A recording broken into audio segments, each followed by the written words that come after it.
Bom dia, família brasileira, bom dia, irmãos, bom dia, amigos, todos que estão aqui acompanhando esses estudos que estamos fazendo da Bíblia Sagrada. Estamos agora no Torá, né, nos livros da lei, e estamos hoje no capítulo 18 do livro de Êxodo.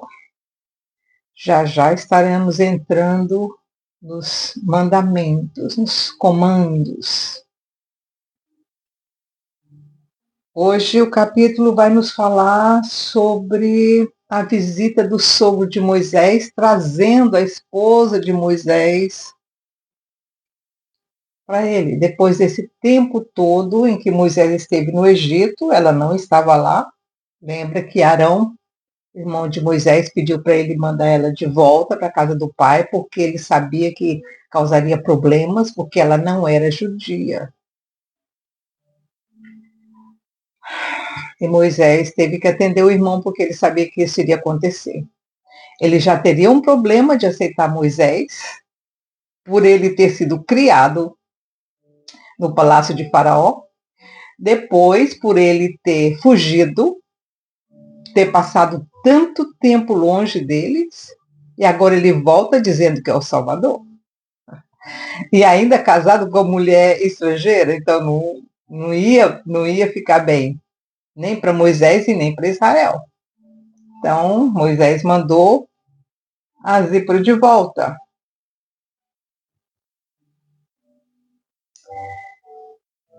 E agora, depois do povo fora, depois de ter passado por tudo aquilo que eles passaram, o sogro de Moisés falou: agora eu vou levar você para ficar do lado do teu marido.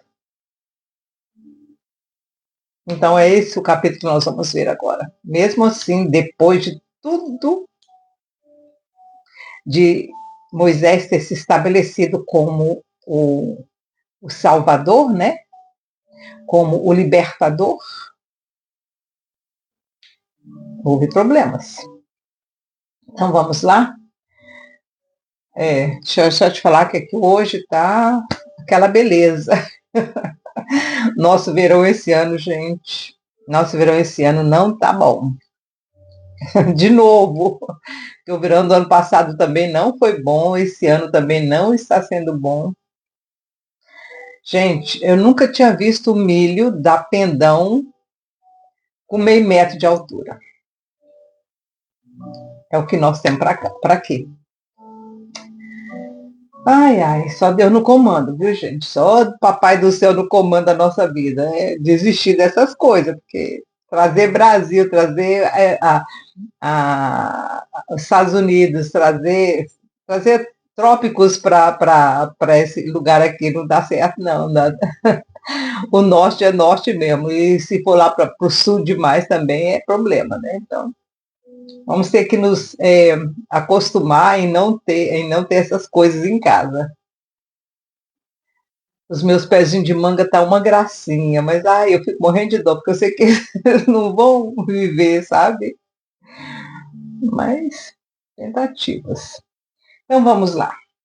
Ora, Jetro, sacerdote de Midian, sogro de Moisés. Gente, nós já estudamos a história desse homem. Esse homem, quando era novo, ele livrou Moisés da morte quando Moisés tinha 2 anos de idade. Ele era sacerdote e ele era um adivinho, né? Naquela época eles chamavam também de adivinho. Então, ele também passou um tempo servindo o faraó do Egito na época de Moisés, quando Moisés era bebê. Então, esse Jetro, ele livrou Moisés, o Jetro era o nome que os israelitas deram para ele, né? Mas ele tinha outro nome que eu não lembro mais. A cabeça, né, eu falei isso quando nós estudamos sobre esse episódio na vida de Moisés, quando ele tinha 2 anos e pouco, né? Quando ele colocou a coroa do faraó na cabecinha dele. E foi esse Jetro que livrou Moisés da morte. Quando Moisés voltou já maduro, quase 50 anos, quando ele chegou na casa de Jetro depois de ter passado por todas aquelas coisas, Jetro não reconheceu ele, claro, né? Vê o menininho, agora vê o homem, né? Não ia reconhecer. Ele só descobriu que Moisés era Moisés, aquele garoto, quando ele pegou no cajado. E que o cajado floresceu, né? O cajado iluminou. Aí ele percebeu que aquele menino era o mesmo, porque o Jetro, ele roubou dos tesouros de Faraó, ele roubou o cajado de José e trouxe para a casa dele. Por isso que Moisés tinha aquele cajado, que era o cajado de José, que tinha sido o cajado de Jacó, que tinha sido o cajado de Isaac, que tinha sido o cajado de Abraão. Então vamos lá. Ora, Jetro, sacerdote de Midian, sogro de Moisés, ouviu todas as coisas que Deus tinha feito a Moisés e a Israel, seu povo, e como o Senhor tinha tirado a Israel do Egito. Jetro, sogro de Moisés, tomou a Zípora, mulher de Moisés, depois que esse la enviara. E aos seus 2 filhos, dos quais um se chamava Gerson, pois Moisés disse, fui peregrino em terra estrangeira, e o outro se chamava Eliezer, pois disse, o Deus de meu pai foi minha ajuda e me livrou da espada de Faraó. Vindo, pois, Jetro, sogro de Moisés, com os filhos e com a mulher deste, ao encontro de Moisés no deserto, ao monte de Deus, onde se tinham acampado. Gente, naquela época, os montes eram considerados, todos os montes eram considerados montes de Deus, viu? Todos eles. Então, aonde ele estava aqui, onde a Amaleque tinha, né, onde eles tinham pelejado contra Amaleque, onde eles estavam, Meribá, Massá, e chamou o nome daquele lugar Massá, então pelejou, eles estavam nesse lugar onde o Senhor tinha, onde Moisés tinha ferido a rocha, eles ainda estavam no mesmo lugar, onde havia tido a guerra com o Amaleque. Vindo, pois, Jetro, sogro de Moisés, com os filhos e a mulher deste, ao encontro de Moisés no deserto, ao monte de Deus, onde se tinha acampado. Todos os montes eram de Deus, viu? Todos os montes eram sagrados. Disse a Moisés, eu, teu sogro Jetro, venho a ti com a tua mulher e com os seus 2 filhos. Então saiu Moisés ao encontro de seu sogro e se inclinou e o beijou. E perguntaram um ao outro como estavam e entraram na tenda. Então Moisés foi ao encontro dele, né? Trouxe eles. Claro que ele tinha que anunciar primeiro, né, gente? Ele mandou alguém na frente e falou, é o seu sogro que está vindo. Não é ninguém para atacar vocês, né? Tinha que ter todo o cuidado naquela época, gente, porque eles poderiam ser mortos por não saber quem que eram eles. Então ele já anunciou antes. Moisés, eu estou chegando. Por certo, ele não foi sozinho, só com a mulher, ele foi com uma equipe. No mínimo, uns 20 homens para segurança, né? Contou Moisés ao seu sogro todas as coisas que o Senhor tinha feito a Faraó e aos egípcios por amor de Israel, e todo o trabalho que passaram no caminho e como o Senhor os livrara. Era muita história para Moisés contar, né, gente? Era maná, era a rocha que foi ferida, né? Era as codornas que vieram e caíram e eles puderam comer carne, era muita coisa com Moisés. A abertura do mar, né? Uma série de coisas que o Senhor tinha feito, falado. Alegrou-se Jetro de todo o bem que o Senhor tinha feito a Israel, livrando das mãos dos egípcios, e disse, bendito seja o Senhor que vos livrou das mãos dos egípcios e das mãos de Faraó. Agora sei que o Senhor é maior que todos os deuses, pois fez isso aos que trataram Israel com arrogância. Vocês estão vendo, gente? Ele era um sacerdote de Midian, mas ele não era um sacerdote do Deus Altíssimo. Ele era sacerdote pela misericórdia do Eterno, porque o Eterno nunca abandonou a humanidade.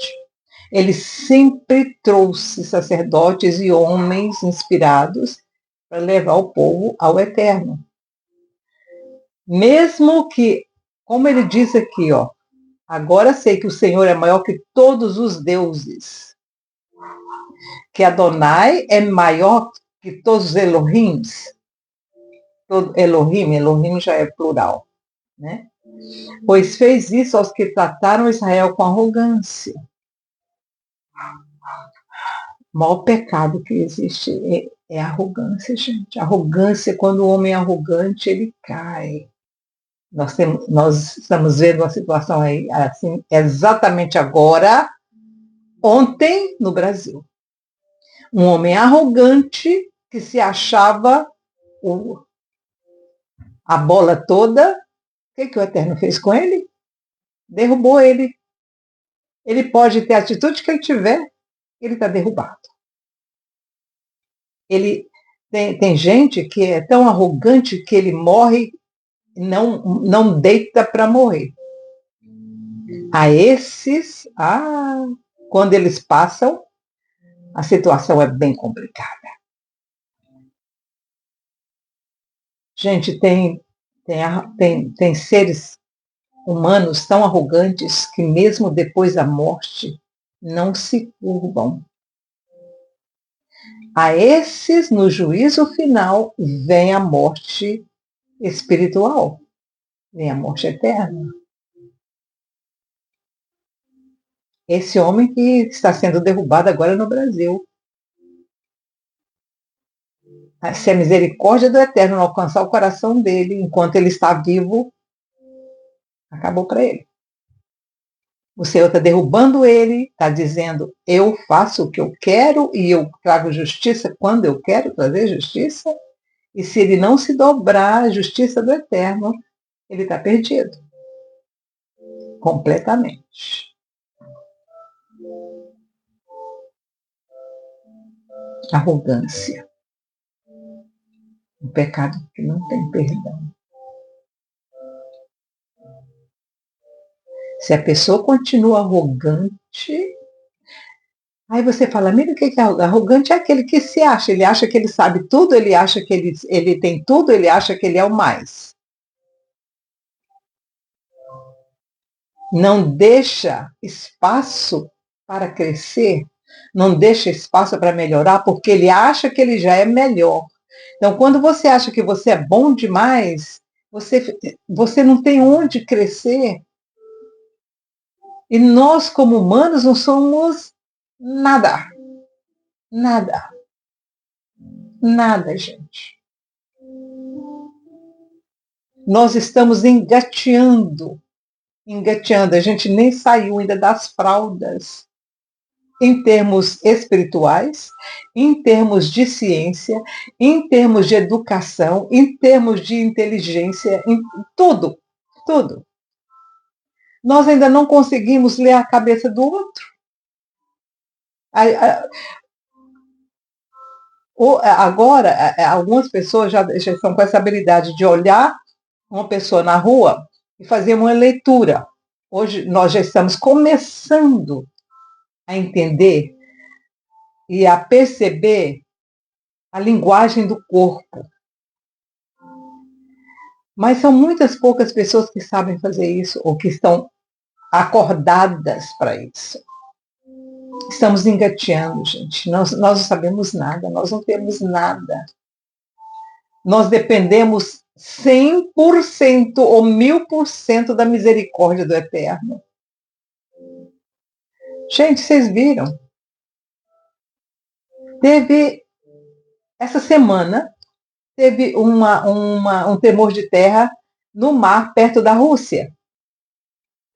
E o que aconteceu? Teve tsunami no Japão, teve tsunami no Havaí, e esse tsunami chegou na Califórnia. Gente, olha a distância, olha o tamanho do mar Pacífico. E olha a distância que esse tremor de terra alcançou. Levantou ondas de quase 30 metros. Num lugar tão distante da Rússia, foi perto de umas ilhas lá na Rússia, foi atingir o Havaí. levantou ondas de 30 metros no Havaí. Agora você imagina a situação que aconteceu aqui, quando aquela ilha desabou, metade, 80% da ilha caiu no mar. Você imagina o tamanho do tsunami que levantou? Naquele pedacinho fechado de um mar fechado? Você imagina a destruição que foi em volta todinho? Deve ter atingido Grécia, deve ter atingido Espanha, deve ter atingido Itália. E é claro que atingiu Israel, não Israel, o Egito, e fez aquilo que fez. Abriu o mar para o povo passar. O rio, né, que era um rio que eles chamavam de mar, porque era muito largo, era um rio, gente, desembocava no mar Mediterrâneo. Aquele rio que vinha desembocava no mar Mediterrâneo. Então eles chamavam de mar porque era uma água meio salgada também, porque tinha a influência do mar Mediterrâneo. Mas era um rio. Eles atravessaram um rio, eles atravessaram um mar. Eles atravessaram um rio que naquela época eles chamavam de mar porque era um rio largo, por causa da entrada do mar Mediterrâneo dentro do rio. E o que aconteceu? Quando houve aquela catástrofe lá, naquela ilha, o mar recedeu, porque é isso que acontece com o tsunami, quando cai aquela coisa, ela puxa, ela suga toda a água. E aí sugou a água, por isso que tinha água descendo o rio e a água que foi para dentro do mar. E aí ela recedeu, e como foi uma situação muito, muito grande, 80% daquela ilha caiu, ela puxou e levou para o outro lado, para o lado da Grécia. Quando ela voltou, aí voltou com tudo. E aí levou o exército de Faraó.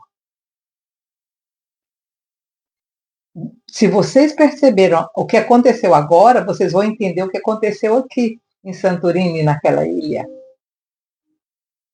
Se vocês viram as informações que foi desse tsunami agora, desse tremor de terra, e só foi 8,7.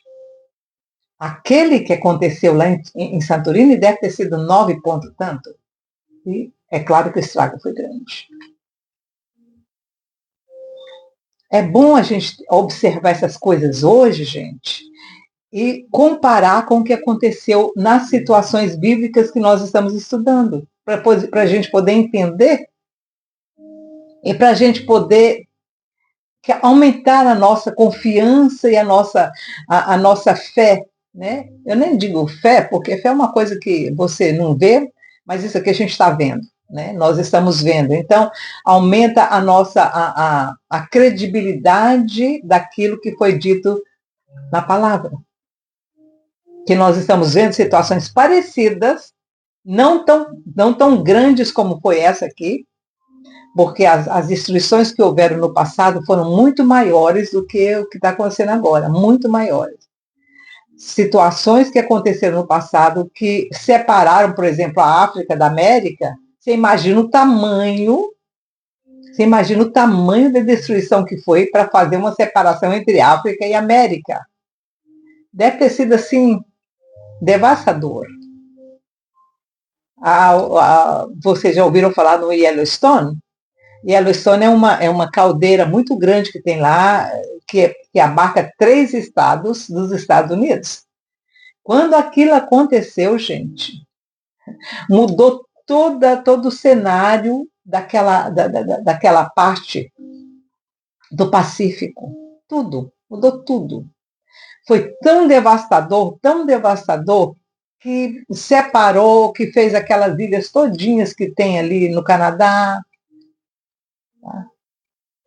Ali naquela parte, que se você olhar no mapa, pega as ilhas que tem lá.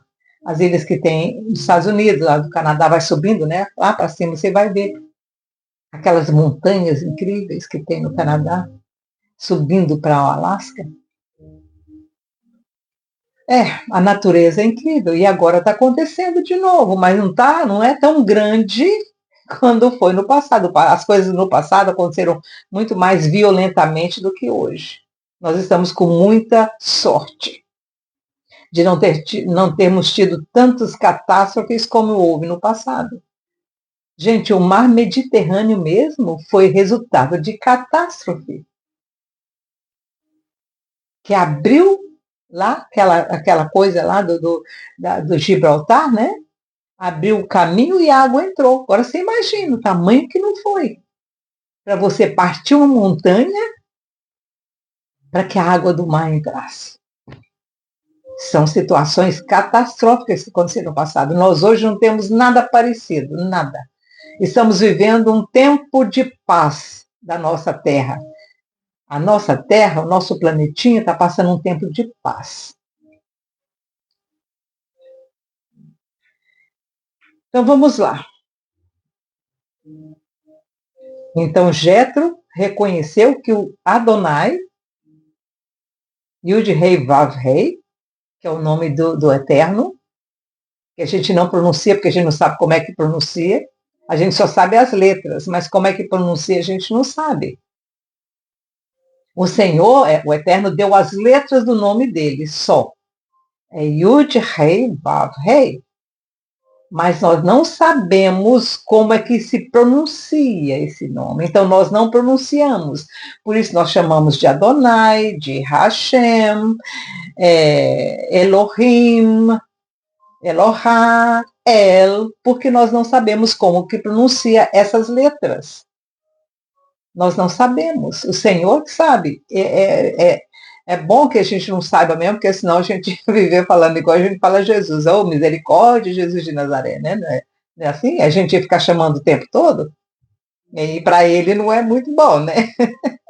Esses filhos pequenininhos, esses vermezinhos chamando ele o tempo todo, então a gente não sabe. A gente sabe que é Yud, Rei, Vav, Rei. Yud, Rei, Vav, Rei. Então tomou Jetro, sogro de Moisés, holocaustos e sacrifícios para Deus. E veio Arão e todos os anciãos de Israel para comerem pão com o sogro de Moisés diante de Deus. Bom, eu não vou dizer nada com relação a esse episódio, mas daqui dentro é só misericórdia do Eterno.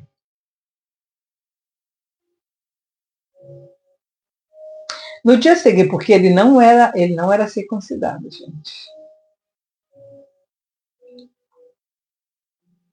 Então tomou Jetro, versículo 12, então tomou Jetro, o sogro de Moisés, holocaustos e sacrifícios para Deus. E veio Arão e todos os anciãos de Israel para comerem pão com o sogro de Moisés diante de Deus.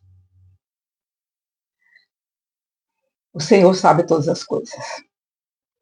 No dia seguinte, assentou-se Moisés para julgar o povo, e o povo estava em pé diante de Moisés desde a manhã até a tarde. Os probleminhas, como sempre, né? Você sabe que naquela época também tinha os mesmos problemas. O meu vizinho fez isso, a minha mulher fez aquilo, o filho do meu vizinho fez isso, a mulher do meu vizinho fez isso, o meu vizinho foi lá e pegou a minha ovelha. Aqueles probleminhas de sempre. Vendo o sogro de Moisés tudo o que ele fazia ao povo, disse: que é isso que faz ao povo? Por que te assentas só e todo o povo está diante de ti, desde a manhã até a tarde? Respondeu Moisés a seu sogro: é porque o povo vem a mim para consultar a Deus.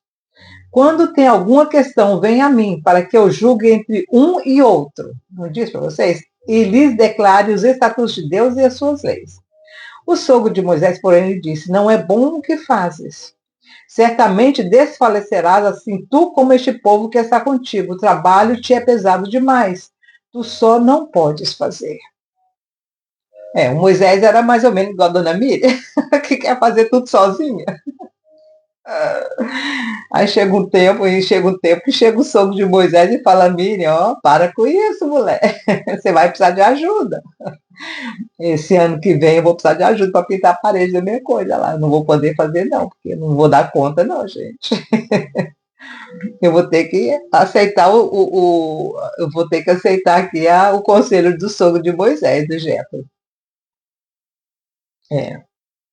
Ouve agora a minha voz, versículo 19. Ouve agora a minha voz e te aconselharei, e Deus seja contigo. Representa o povo diante de Deus e leva as suas causas a Deus. Ensina-lhes os estatutos e as leis, e faz-lhes saber o caminho que deves andar e a obra que devem fazer. Mas procura dentre todo o povo homens capazes, tementes a Deus, homens de verdade, que aborreçam a avareza. Gente, isso aqui seria para a gente hoje um conselho. Quando nós votamos para botar povo lá dentro do Senado e da Assembleia dos Deputados, a gente devia observar quem que não é avarento.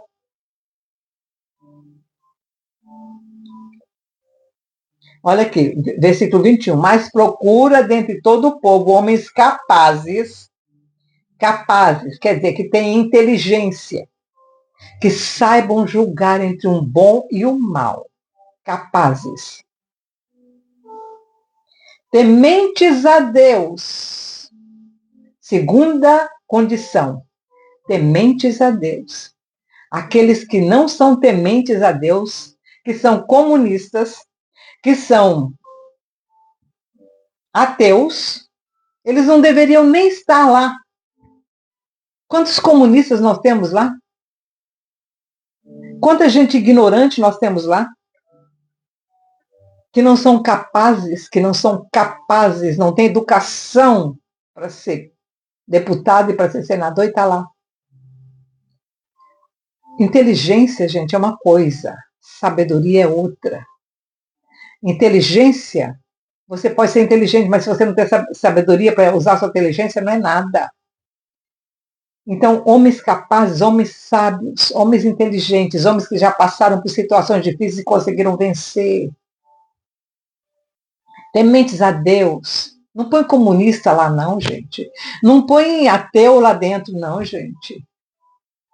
Tementes a Deus, homens de verdade. Que falam e cumprem. Não é aquele que manda, que faz o que eu mando, mas não faz o que eu faço. É? Homens de verdade que aborreçam a avareza. Me dá. Não é o que eles fazem hoje? Põe-nos sobre eles por chefes de 1000, chefes de 100 e chefes de 50 e chefes de 10. Julguem a este povo em todo o tempo, que a ti tragam toda causa grave, mas toda causa pequena eles mesmos a julguem. Assim a ti mesmo te livrarás da carga e eles a levarão contigo. Gente, pensa hoje nos juízes lá da Suprema Corte. Quantos deles você pode dizer que está nessa lista daqueles que são capazes, que são abençoados e que são escolhidos para julgar? Quantos? Talvez nenhum. Está tudo errado.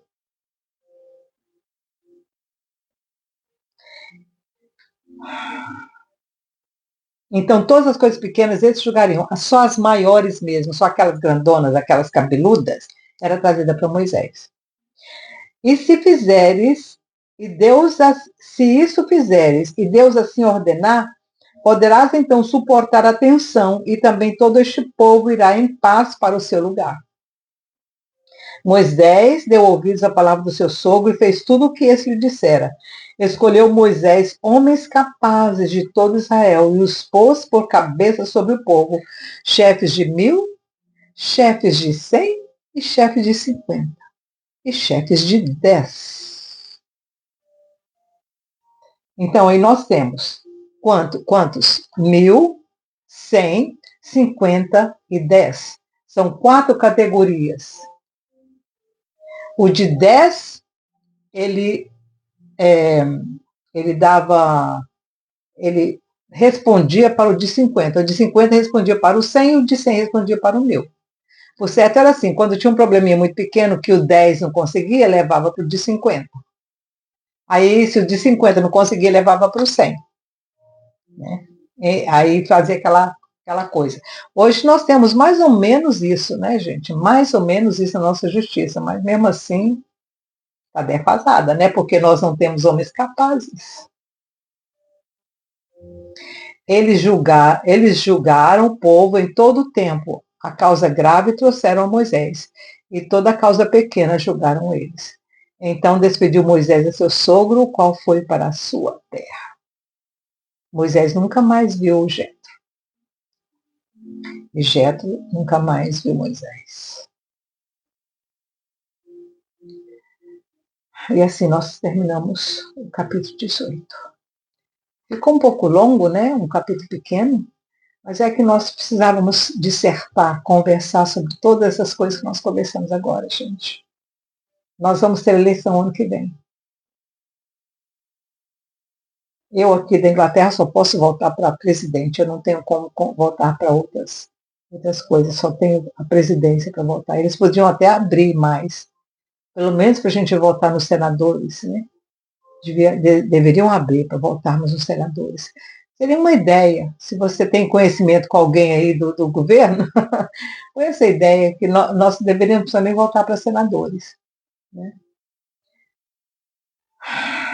E como estamos fora do Brasil, deveríamos votar para qualquer senador, desde que ele fosse capaz. Então tá, gente, foi bom mais um. Deixa eu ver se aqui tudo bem, tá? Foi bom mais um estudo com vocês. Eu estou colocando lá, né, o WhatsApp, se alguém quiser conversar direto. Estamos aqui. Não esqueça de dar o like se você gostou do nosso vídeo, tá bom? Beijo e tchau, tchau.